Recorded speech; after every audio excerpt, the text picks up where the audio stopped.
welcome back to my channel. In today's video, I'm going to share with you 10 tips on how to find the perfect hairdresser for your needs.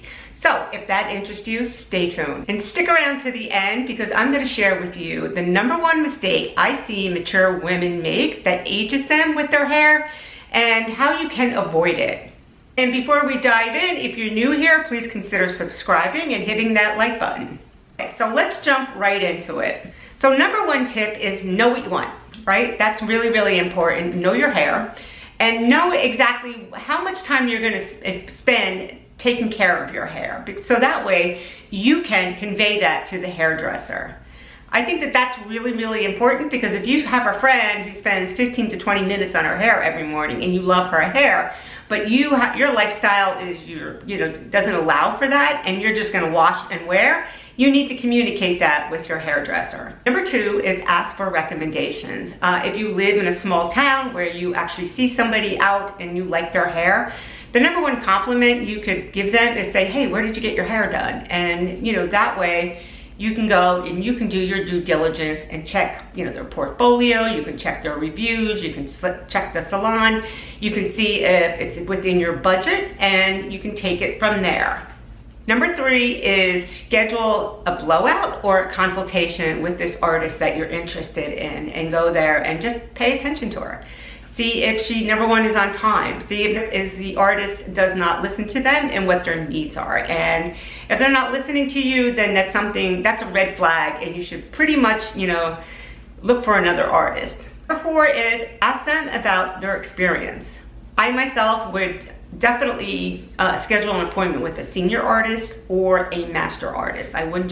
There's a lot to know about color, there's a lot to know about highlights, there's a lot to know about cutting. It really is probably more. You only need a trim every 3 months, you need to let them know that. If you don't have a more involved haircut, then you need to let them know that too, because you're really going to want to find a stylist who knows how to cut shorter hair that needs to be cut like every 3 to 4 weeks.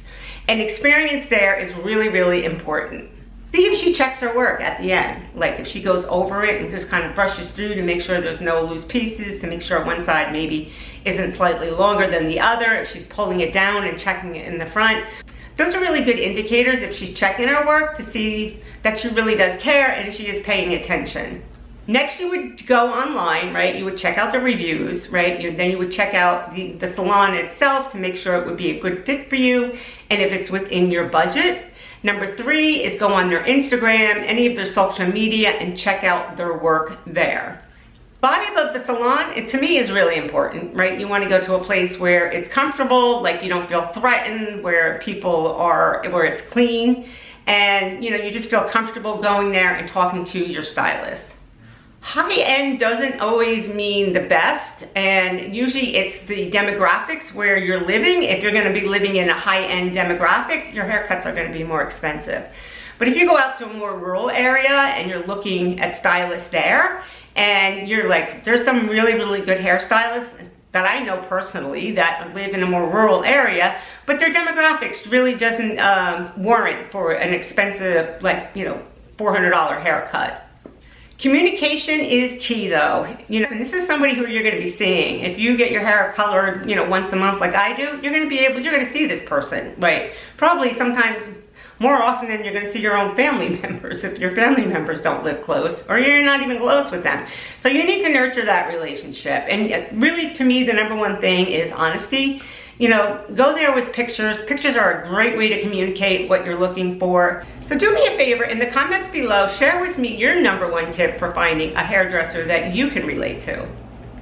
Then once you do develop a relationship with a stylist and you find somebody you like, sometimes, it can get comfortable between the two of you and you can go there and, it's like the same thing over and over again, but really inside you're wishing you could maybe change it slightly. Go online, do some research, look for some pictures of stuff that you might want to change and bring them to your artist.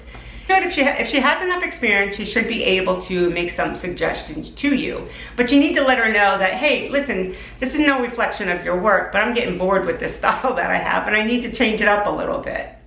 And now for the #1 mistake that I see mature women making with their hair that ages them is cutting your hair too short. I see it all the time.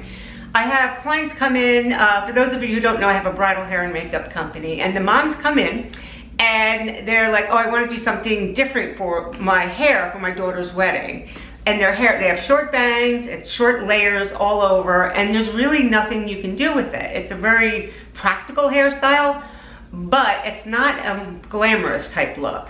So if you're looking to improve your style, try letting the layers grow out and letting the front bang area grow so that you have some hair to work with in the front.